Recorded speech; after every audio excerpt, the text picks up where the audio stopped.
नमस्कार, मैं श्यामगिरी। आज के कार्यक्रम में आप सभी दर्शकों का स्वागत है। चंद्रबाबू नायडू का मोह भंग हो गया बीजेपी से।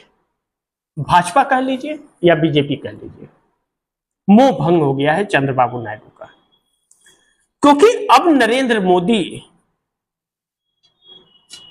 की जो सच्चाई देश के सामने आ गई है, और चंद्रबाबू नायडू को तो पता ही था, मोदी की सच्चाई पता था। ऐसा नहीं कि चंद्रबाबू नायडू इतने बेवकूफ थोड़ी है कि उन्हें पता नहीं था, सब पता था। एक मजे हुए खिलाड़ी है नायडू। लेकिन अब चंद्रबाबू नायडू यह समझ गए हैं कि मोदी के पास वो माल नहीं है जो एटीएम से निकाला जा सके। एटीएम खाली हो चुका है। तो नरेंद्र मोदी किसी काम के नहीं, तो जब काम के नहीं तो चंद्रबाबू नायडू क्यों मोदी के साथ रहे? चंद्रबाबू नायडू भी अपनी बड़ी तैयारी में, बड़े सपने संजोए हुए हैं।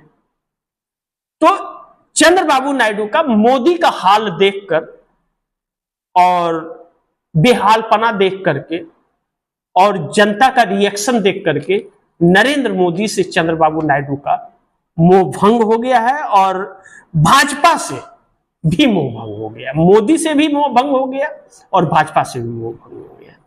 यानी कि चंद्रबाबू नायडू के झटके जोड़ के होंगे, और कब झटके लगेंगे आने वाले वक्त में मोदी समझ नहीं पाएंगे। लेकिन दूसरी तरफ यह कहा जा रहा है कि भाजपा के बौखलाहट से चंद्रबाबू नायडू समझ गए खत्म हो गया। अब भारतीय जनता पार्टी के अंदर जो बौखलाहट है, राहुल गांधी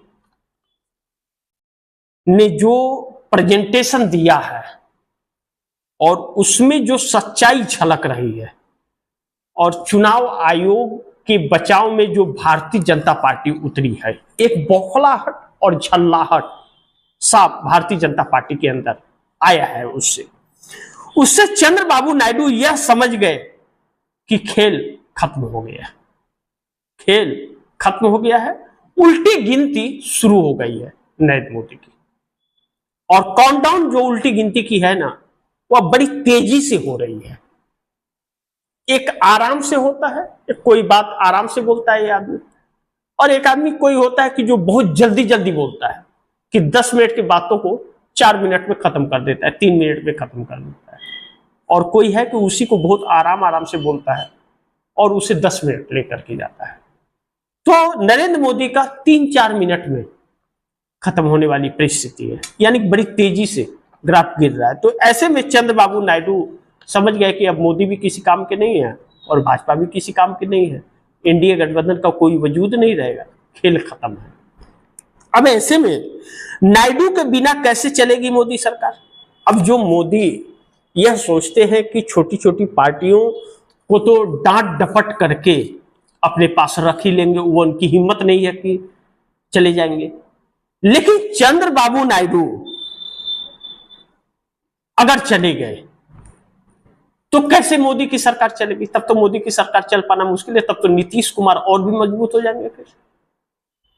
और चंद्रबाबू नायडू जाने के बाद मोदी की सरकार तलवार की नोक पर आ जाएगी, यानी कि 2-4 इधर से उधर हुए तो सरकार गिर जाएगी।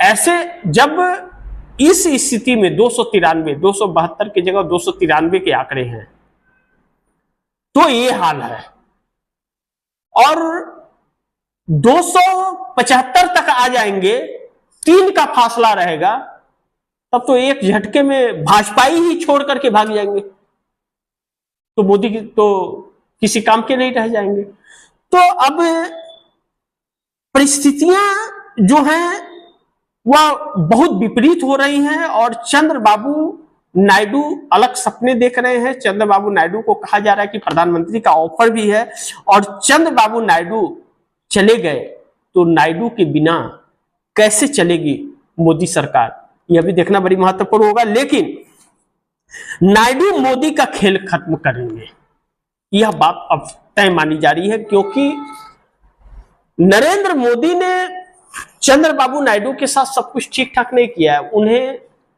कौशल विकास परियोजना में घोटाले के आरोप में 52 दिनों तक इसी मोदी सरकार की ईडी ने जेल में डाला था। चंद्रबाबू नायडू इस बात को नहीं भूले हैं। बड़ी जो हालात चंद्रबाबू नायडू को किए थे, और जगन मोहन रेड्डी की सरकार थी आंध्रा में, मोहन रेड्डी के साथ मिल करके नरेंद्र मोदी ने चंद्रबाबू नायडू के साथ बहुत ही गलत बर्ताव किया था। तो अब चंद्रबाबू नायडू मोदी का खेल खत्म करेंगे आने वाले वक्त में, मौका मिलते ही। दूसरी तरफ इंडिया गठबंधन के में आएंगे नायडू। इंडिया गठबंधन में चंद्रबाबू नायडू आएंगे, इसी की संभावना सबसे ज्यादा है। और इंडिया, इसीलिए उन्होंने जो 25 करोड़ का डिमांड नरेंद्र मोदी के सामने रखा, तो उन्होंने कहा कि हमारे पास ऑफर हैं ऑलरेडी, आप देख लीजिए, आपको करना है तो ठीक है, नहीं तो हमारे पास दूसरे लोग लाइन लगा के खड़े हैं, हमें कोई दिक्कत नहीं है। आप नहीं देंगे तो कोई और देगा, हमें तो चाहिए। तो ऐसे में चंद्रबाबू नायडू का इंडिया गठबंधन में आने की जो संभावना है वह ज्यादा बढ़ रही है। लेकिन दूसरी तरफ नायडू के सामने अपनी राजनीति बचाने की भी चुनौती है। चंद्रबाबू नायडू के सामने उन्हें अपनी खुद की राजनीति को भी बचाने की एक बहुत बड़ी चुनौती है, नरेंद्र मोदी के साथ रहने की वजह से। अब वक्फ बोर्ड कानून हो या अमेरिका का टैरिफ हो या चुनाव आयोग का खेल हो या वन नेशन वन इलेक्शन की बात हो, इन सब मुद्दों पर चंद्रबाबू नायडू के जो वोटर्स हैं वह चंद्रबाबू नायडू से कहीं ना कहीं दूरी बना रहे हैं, और नरेंद्र मोदी को समर्थन देने की वजह से और भी जगहसाई हो रही है। और चंद्रबाबू नायडू की राजनीतिक कैरियर जो है उसे बचाने की, अपने बेटे की राजनीतिक कैरियर बचाने की, जो अभी शुरू ही हुआ है, उसे बचाने की चुनौती नायडू के सामने एक बड़ी खड़ी हो गई है। ऐसे में आने वाला वक्त अगर मोदी के साथ रहे तो चंद्रबाबू नायडू और उनके बेटे नारा लोकेश के लिए शुभ संकेत नहीं होगा, बहुत बड़ी चुनौती बन जाएगी। इसके लिए वक्त रहते चंद्रबाबू नायडू इंडिया गठबंधन की तरफ अपना रुख कर सकते हैं। इसी के साथ आप दर्शकों से इजाजत चाहूंगा, अगली खबर के साथ फिर हाजिर होऊंगा। लेकिन आप दर्शकों की क्या राय है, क्या सुझाव है, कमेंट बॉक्स में जरूर दीजिएगा। इस खबर को ज्यादा से ज्यादा शेयर कीजिएगा, अपने दोस्तों को भी कहिएगा आगे शेयर करें। आपने अगर चैनल को सब्सक्राइब नहीं किया, सब्सक्राइब कर लीजिएगा, अपने दोस्तों को भी कहिएगा चैनल को सब्सक्राइब करें। मिलते हैं फिर अगली खबर के साथ, तब तक के लिए नमस्कार।